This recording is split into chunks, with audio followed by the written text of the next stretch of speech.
Roadside Attraction, October something, 2020. 2020 vision.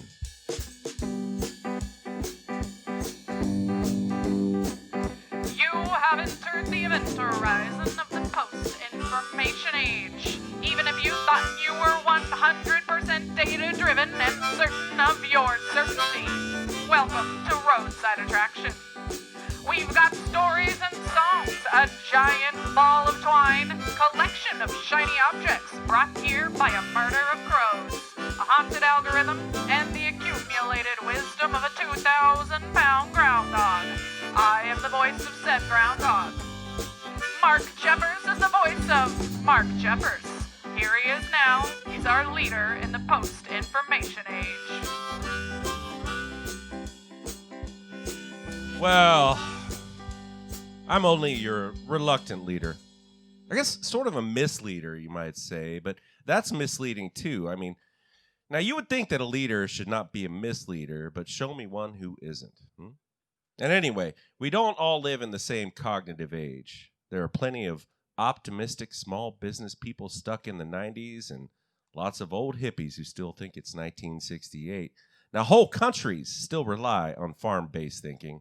There are still undiscovered tribes in South America that have not yet invented music. All the many things you know about, they cannot understand because they live in a different cognitive age. Now, not everyone understands how that works, but if you understand it, that's because you live here in the post-information age.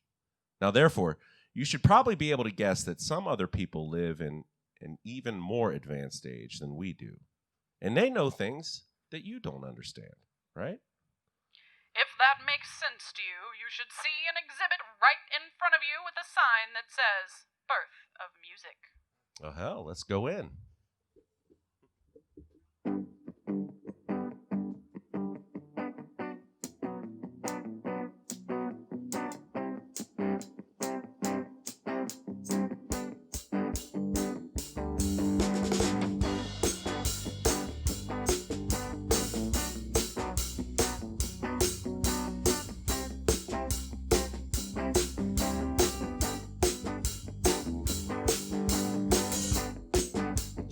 Hanging on another day,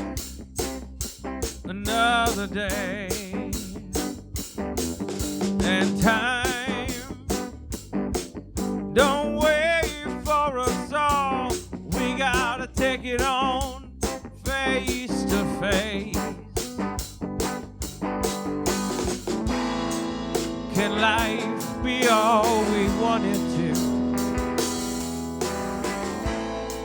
When time gets in the way, the grass we lay our heads onto is home,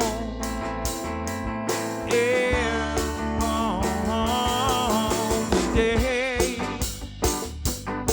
lives on, the skies away, the skies away, and flying through this wasted world.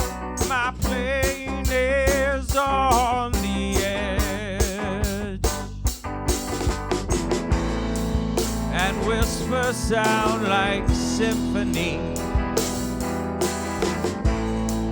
My ears deceive control. Your eyes, they hold our memories, our own. The day lives on, another chance to hold on tight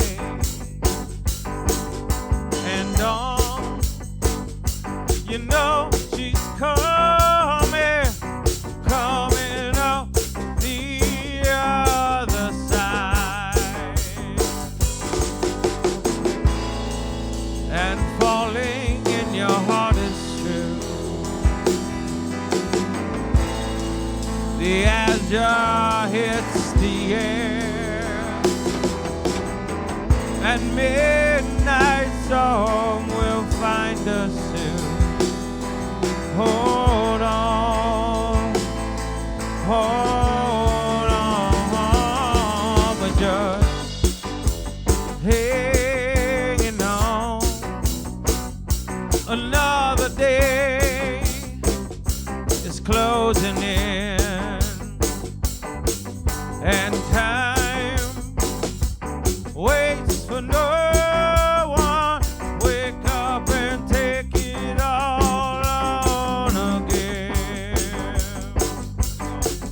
And time waits for no one. Wake up and take it all on again. Wake up and take it all on again. Take it all on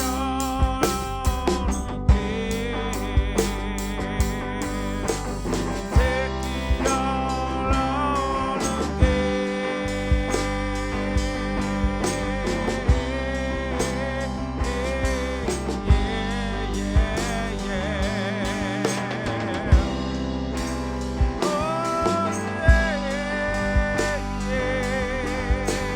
Take it all on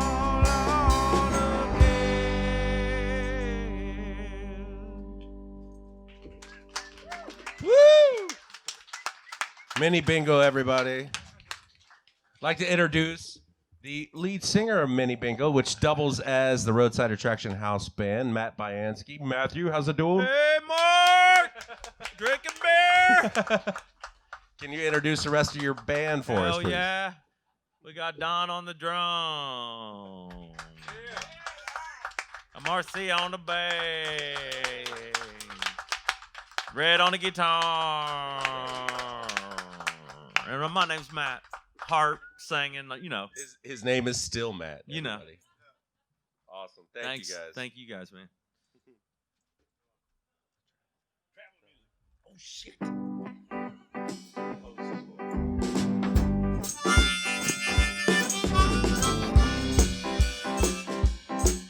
You're listening to Roadside Attraction, brought to you by the Future Works, cognitive outfitters for the post-information age and publishers of the post-human goods and services catalog. And by...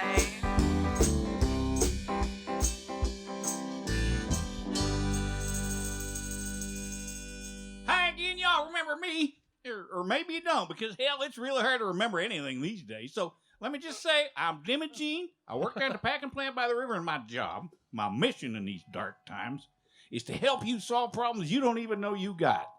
And one way we can do that is by causing that problem for you, and then letting you know you're not okay, and then solving your problem with some product or process or financial swindle that we already know about and you don't. So what's your problem? That can be a tricky question sometimes. In recent years, people have worried themselves silly about losing that last 2 pounds. They've drilled holes in their head and planted hair there. Whole industries have sprung up around implants and cosmetic reconstructions and urgent enhancements and all sorts of other corrections to deficiencies and shortcomings that our colleagues in marketing have been able to sell to you people because, God love you, you are dumb. But dude, it's a new day. The sun did not rise in California. The sky just turned a hellfire color, and the smoke from that caused air quality problems all the way to Chicago.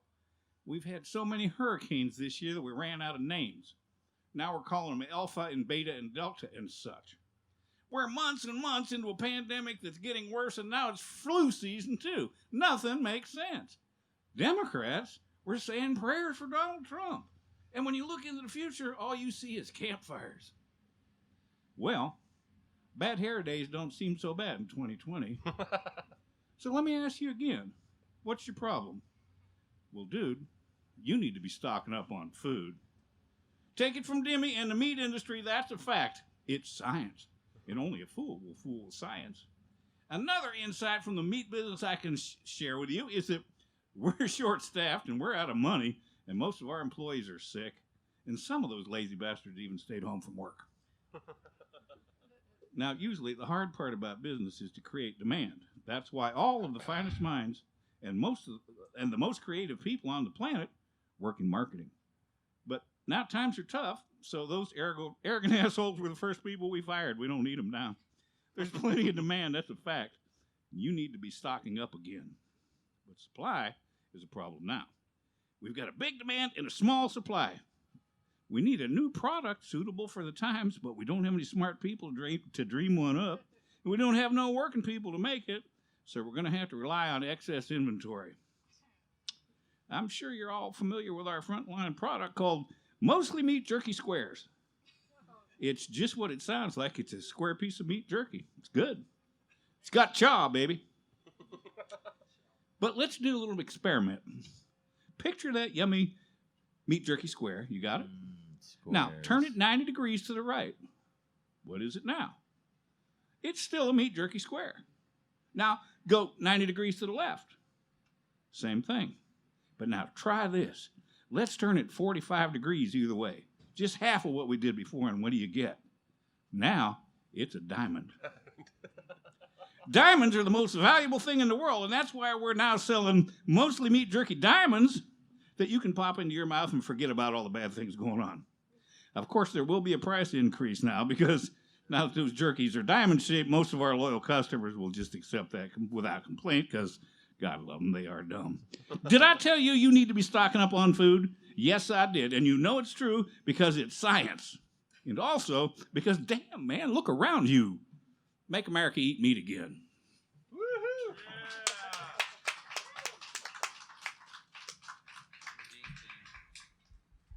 Expiration dates on Mostly Meat products are not valid. They were only put there to get you to throw away perfectly good jerky so you would buy more. Mostly Meat diamonds are mostly chemical preservatives, so you can safely keep them in the trunk of your car for years and still enjoy a delicious chaw, no matter what happens to the planet. So that brings up the question, how do you tell a diamond from a square? Well, they say women think more about diamonds. Do they have special insight into that question? I suppose it depends on how you look at it. Or it depends on the way you hold it. Or you could just lean a little to one side. Now, we're going to bring up our bass player out front for a star turn. Marcia Cornwell is a diamond in a sea of squares. Marcia, it is your stage, buddy. Thank you very much. Thank you very much.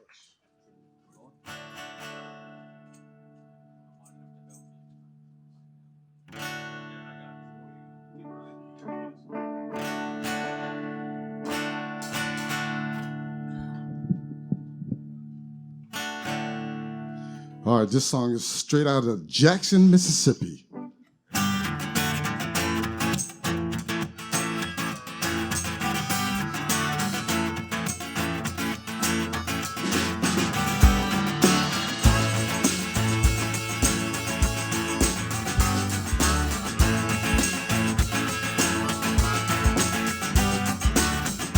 Here's a little story about a woman named Millie. She kept her family with waters, but sometimes barely. She didn't have a good life. At times seemed so hard. All she had was Jesus, and at times seemed so far. Have you seen little Miss Nellie? Have you seen little Miss Nellie?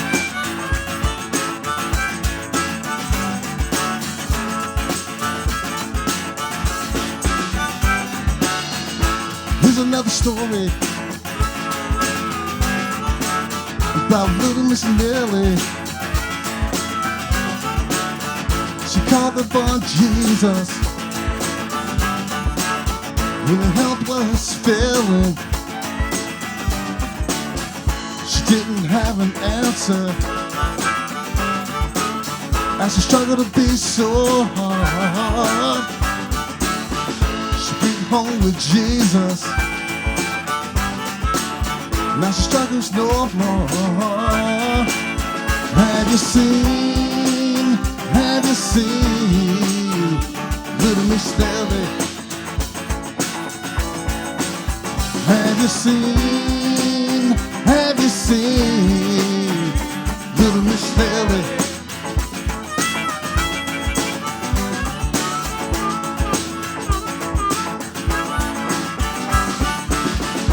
Here's a little story. And here's another story. And here's another story. And here's another story. Have you seen little Miss Nellie? Have you seen little Miss Nellie?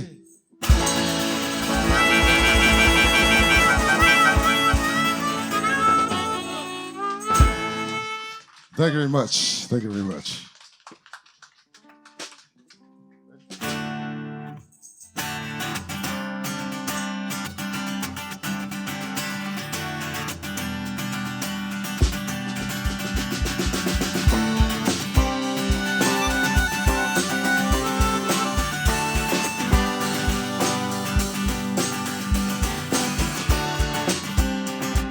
Running around the playground,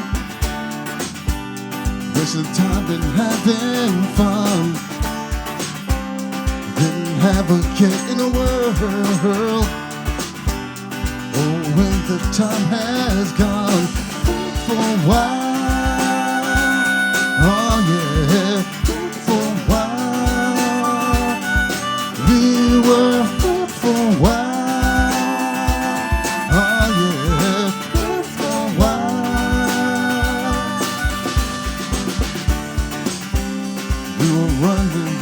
Campground, playing cards and having fun, reminiscing about the world. Oh, where the time has gone, friend for a while. Oh yeah, for a while. We were friends for a while. Oh yeah, for a while. Whenever you want me, I'll be there for you. Whenever you need me, I come running to you.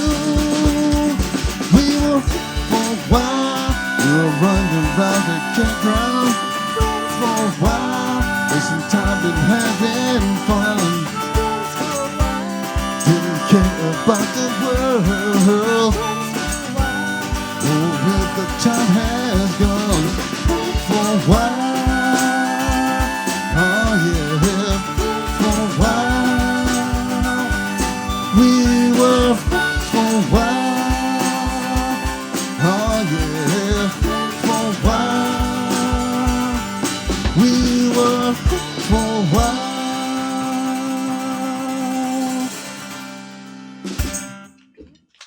Marcia Cornwell, everybody. Thank you very much. Thank you very much.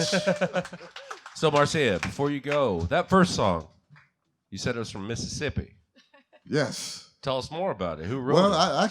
this originated from. I actually wrote it for my mom, which is pretty close, Charlotte, North Carolina, Mississippi. So she was one of those southern old time women that on the farm type thing. So that's what that song came from. Heck yeah! And that second song, you wrote that as well? Oh yeah, Friends for a While. Yeah, you know how sometimes when you're in high school and you lose contact in some of your best friends. That's where that song came from. That's awesome, man. Yeah. Thank you, Marcia. Yeah. Thanks.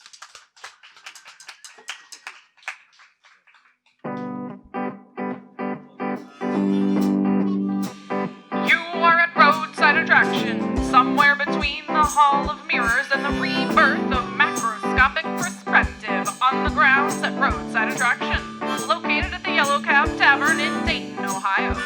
Dayton, likely to be the home of the United States Space Force. We keep the Roswell aliens and their children here. In a cheap motel in Fairborn. Welcome to Dayton.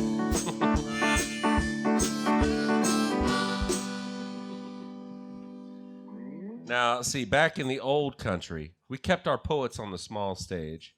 But the old country caught on fire and the small stage burned down. Now, there's been some discussion of whether or not we will require licenses for poets in the next country. Now, like so many things, it sort of depends on the outcome of the election. But between now and then, we have our friend, Bill Mooney, to enable the backward connection. Bill Mooney, everybody. Yeah.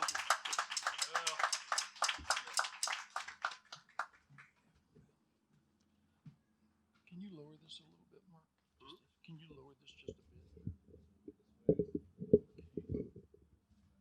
think that's good. This poem is called Hope is Where You Find It. Throughout this world laid siege by fear, the crafty politicians leer. Conspiracies of power and greed bleed the masses while the steed of war snorts and drools outside the door. Scenarios parade like plays, manipulating lives and days, while conquered peoples bow to pray. All faith lost, what's left to say? Unless, beyond these days, the atrocities return to roost and fester in their parents' souls, eating out abysmal holes, returning terror to its womb, the power-hungry choosing doom, and sucked through deed into the tomb. Hope is where you find it.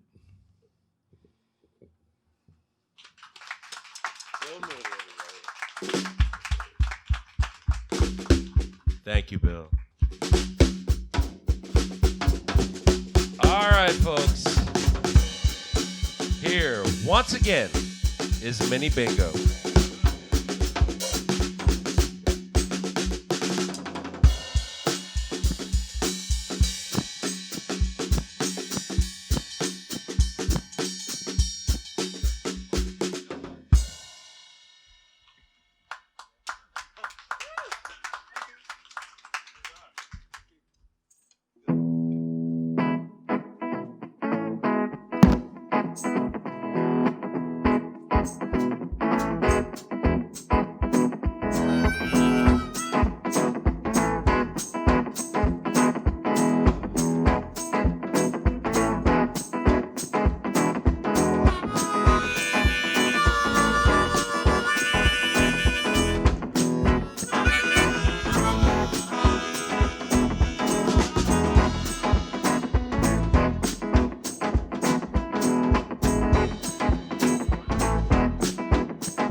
I've been traveling down this dusty road.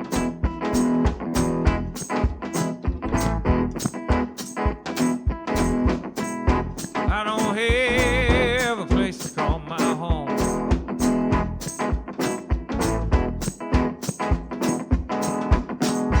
I've been drinking rye since I was 17.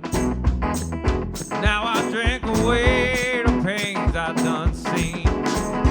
I keep traveling down this dusty road. I don't have a place to call my home. I'm falling farther down. Oh, my feet gonna touch the ground.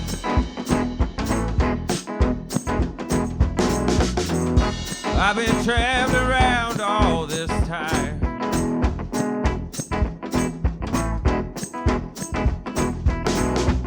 Sometimes I feel like I'm only barely alive.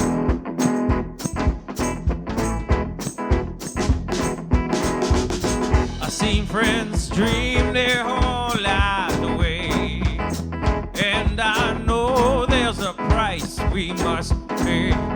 Well, I'm tired of thinking about what's to come. There ain't no regret now. Gonna roll with the breeze. I'm falling farther down. Hold my feet, gonna touch the ground.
Well, been turning like a crystal ball.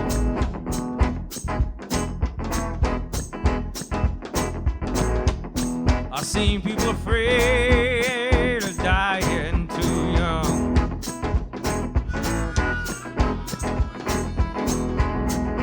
Well, been turning like a crystal ball. People afraid of dying.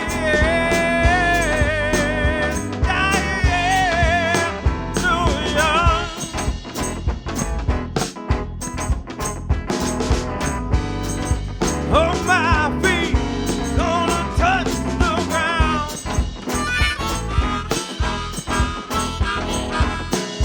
I've been traveling down this dusty road. I've been traveling down this dusty road. I don't have a place to call my home. Place to call my home. Place to call my home. Place to call my home. Place to call my, place to call my, place to call my, a little place to call my home.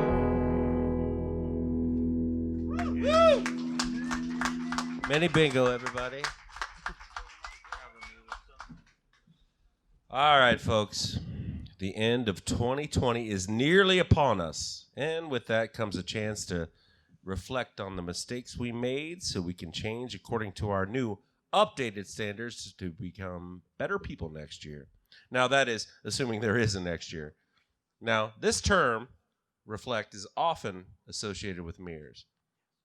Now, we've never been able to view our true selves with our own eyes, but the looking glass is the closest gateway we have to doing so. Now, that said, there doesn't seem to be a switch to turn off all the screaming, so we might as well remove all mirrors from homes and as quickly as possible. Now, there's already an effort underway to look through mirrors other than our own, and here is an example of that. Scott Millsop's messages from Midway. Giant garage sale. It was a beautiful day outside, and it was such a quiet day at Uncle Mac's barbershop that I was forced to entertain myself by spinning around on my newly inherited barber chair, looking at old pictures. I found an old batch of pictures in a drawer in the very messy back room that Uncle Mac left me, but even that turned out to be not much fun. It was just a 4-inch stack of pictures that turned out to be an insurance inventory series. Just dozens of poorly composed and indifferently lighted photographs of everything in the barbershop. Most of it was long gone. We're talking about pictures of boxes of combs. Yikes, it was dull. So I went for a drive on this beautiful day, and I saw a sign which had an arrow pointing up the street and said, "Everything must go." Driving further up the block, I I was surprised to see that the sign referred to a garage sale being held at the very nice home of my old bachelor friend Uday. I had not seen him in a long time, and I felt a strange twinge of guilt that I had neglected our friendship. I noticed that there was a realtor's sign in his yard with a strip attached to it that said, "Sold." I stopped along the road among the other cars parked there, and I waved to Uday, and he came to see me as I got out of my car. "Hello, my friend. It is good to see you. Please, come inside. We will have some tea. If the teapot is still here, everything must go. Please, take everything that you like for yourself. No money between friends. Everything must go." Now, this was very peculiar. Uday was well established in Midway. He had a solid career as a counselor and an administrator in the city nearby. He was a representative of the international community on numerous boards of directors. I had always known him to be a meticulous and scholarly man, somber and determined. He had a passion for learning and an insatiable curiosity.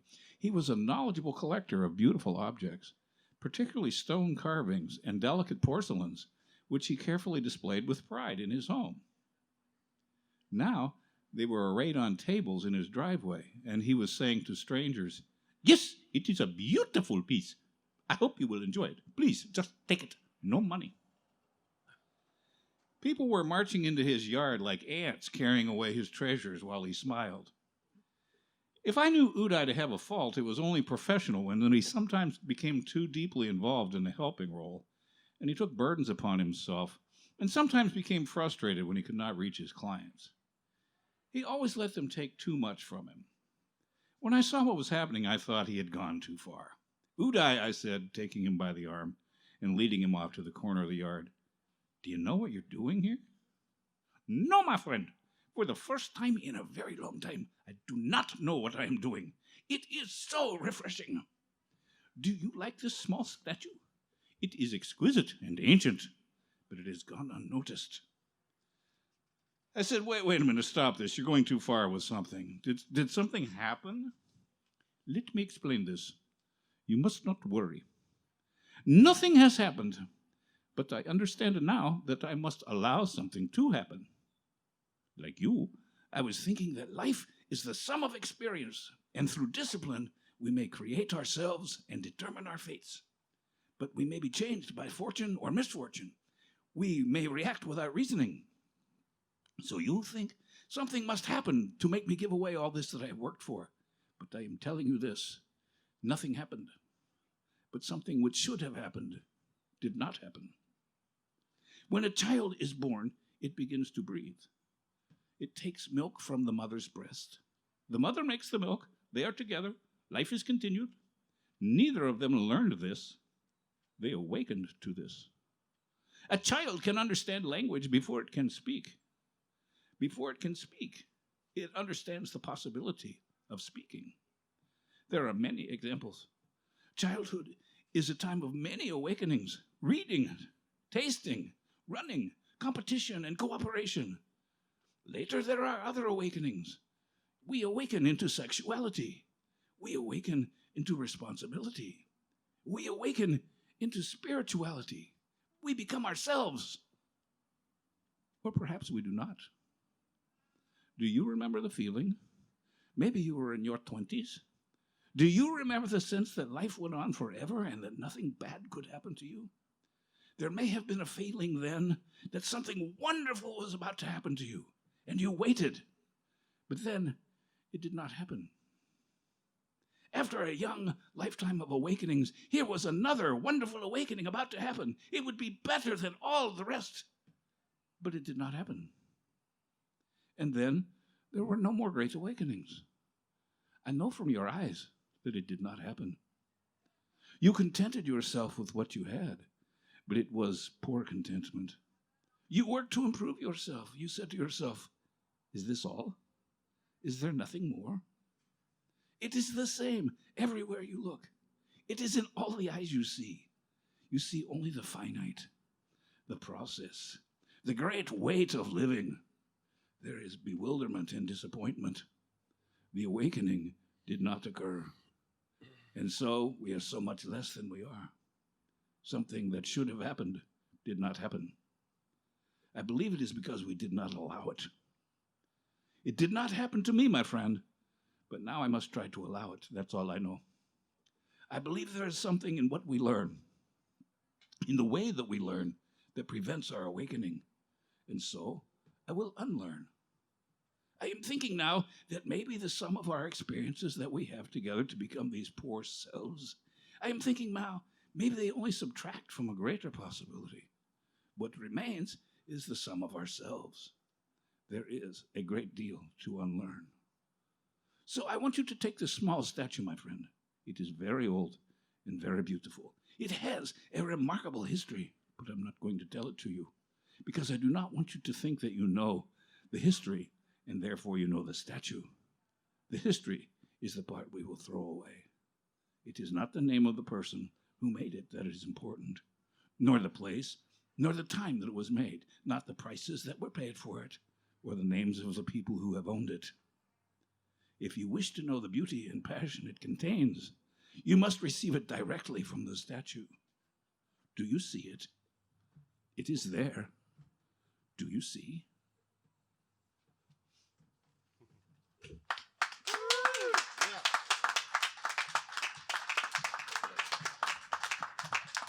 Well, folks, I was hoping to find some point of clarity. Maybe at least we could run across a park bench and sit for a moment. Now, we have recently learned that crows are self-aware. Now, it would be great to understand that, but instead we waste our time and attention monitoring the changes to our own inventions like fashions, popularity, and stock prices. We seem to have been lost in a blur of knowledge, but now we have 20/20 vision. Welcome to the post-information age.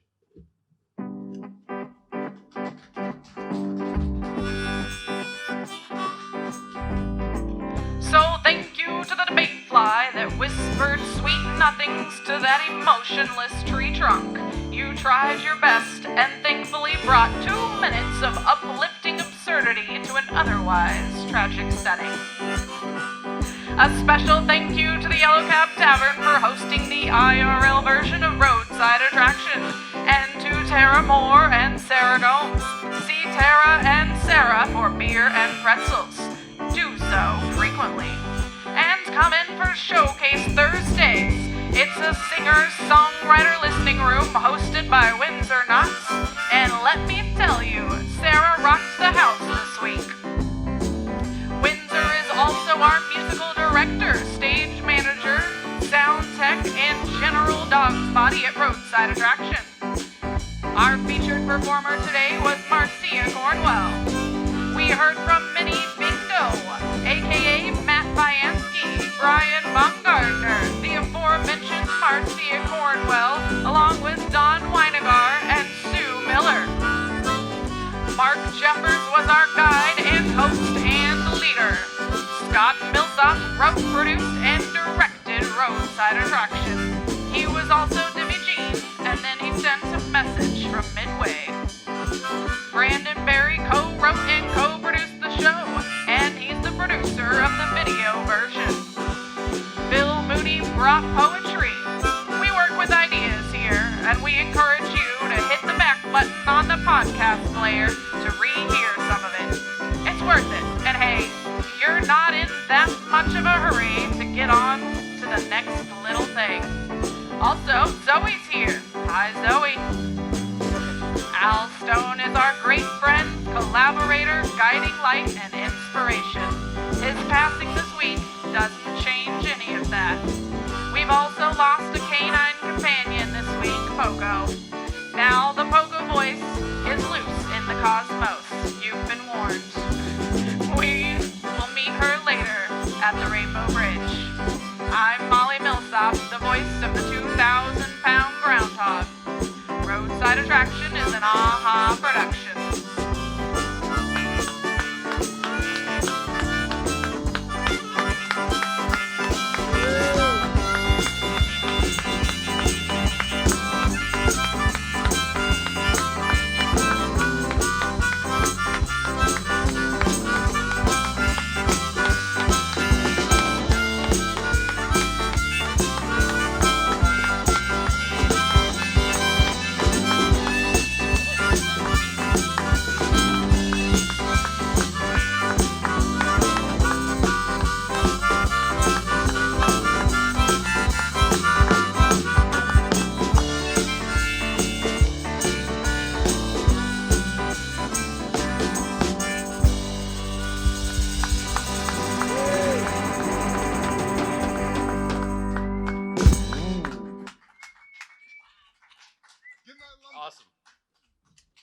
That's it, everybody. Thanks for coming out.